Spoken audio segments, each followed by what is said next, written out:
I am. This is Joe's Corner 76. We'll be discussing the human condition. In order to change it, we have to be involved. I am. I am tired of this victim mentality that has developed in today's society. You can't always blame society for everything that happens to you. Grow up and accept the fact you are responsible for your actions and any consequences that happen because of your actions. I am growing to dread hearing someone say, "Let me tell you my truth." There is only one truth, and that is the actual truth. Anything else is your delusion that your truth is real. I am slowly losing my patience with this DEI bullshit.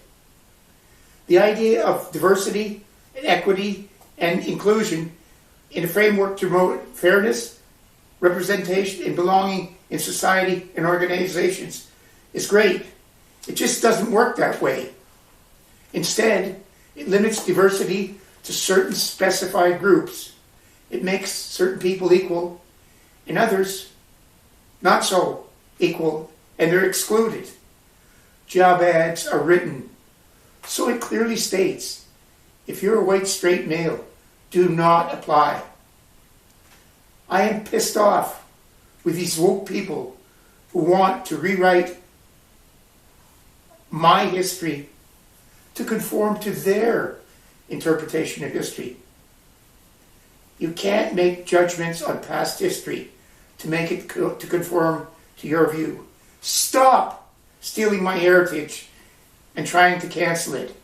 I want all to know about history, good and bad. It's what made the Canada we have.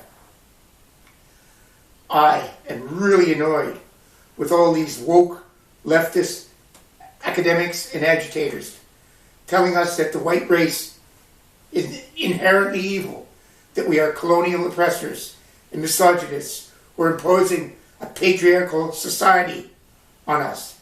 This is a false narrative put forward by woke losers who can't make it in this society.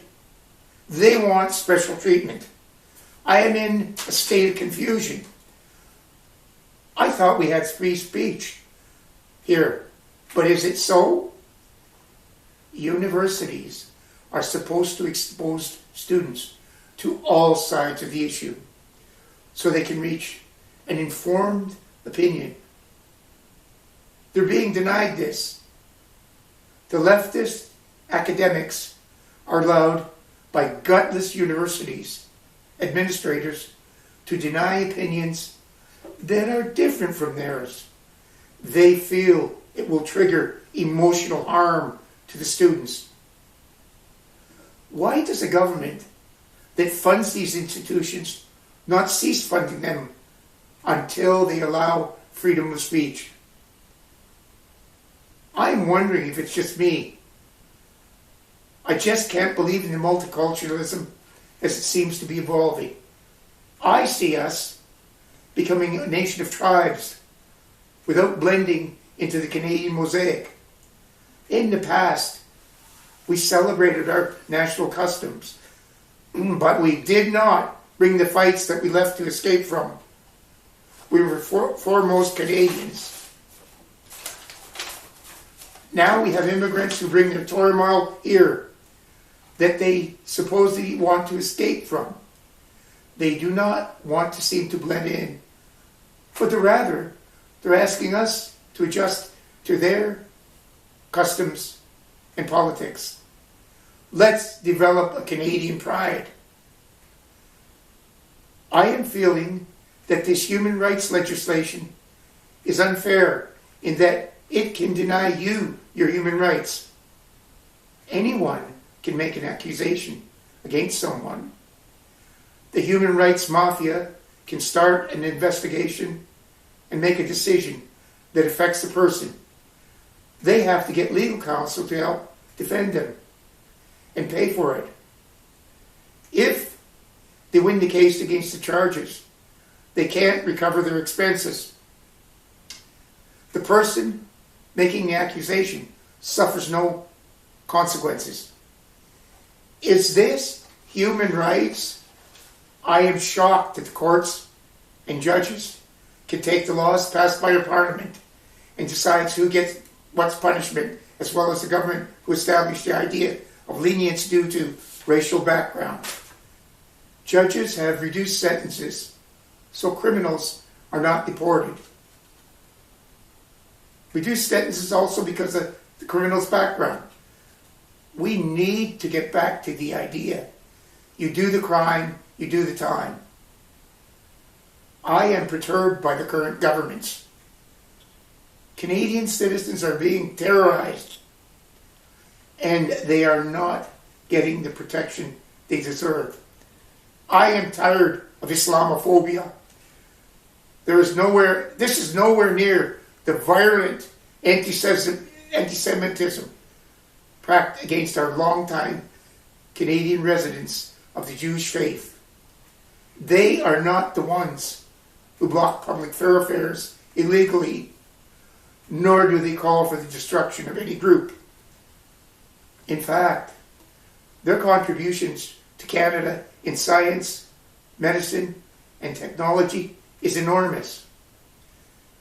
I'm asking myself, is it realistic for over 40 million Canadians' progress to be held up by so-called First Nations? There are apparently only 11,236 people in these nations in BC. There should be limits on what majorities can do, but the same goes for minorities that have gone too far. I am trying to understand all of this trans stuff. I think our government and institutions spends far more time on just less than 4% of the population. All should have equal rights to live as they want. To me, that means I can have my views on how many sexes there are, and they can have theirs. I will not be forced to use dictated names. I'm happy to call anyone what they wish if they ask. I am enraged when education authorities ask young children what sex they are, encouraging them to embrace this and not to tell their parents. Educators, do what you are mandated to do. Teach students how to learn and keep these and other political ideas out of the classroom. I am utterly opposed to children being given puberty-blocking drugs and surgery to alter them for under 18. They can't go back. They're confused about their sexuality and identity, and they need counseling, not gender altering. I sincerely believe parents who agree with these changes are shirking their responsibilities. Doctors who offer them are violating their Hippocratic oath, and governments have absolutely no right to get involved. I am sure that we should be doing more to encourage the nuclear family. Families form the core social unit to offer stability to society. I am tired of people saying the government should be doing more about situations. I asked them, did you vote? Quite often I hear no. Don't believe this. My attitude is stop bitching, get involved, and vote. I don't want you to believe the crap, my vote doesn't count. Many ridings have been won or lost by less than 100 votes. Maybe yours could have changed the outcome. I am at a loss as to why we can't get a military that can recruit candidates who have pride in their country and want to serve. Maybe if we stopped DEI and recruited those who want to fit the bill, we'd know that they're there to protect us and not to be a social agency, but to project our military power. I'm amazed.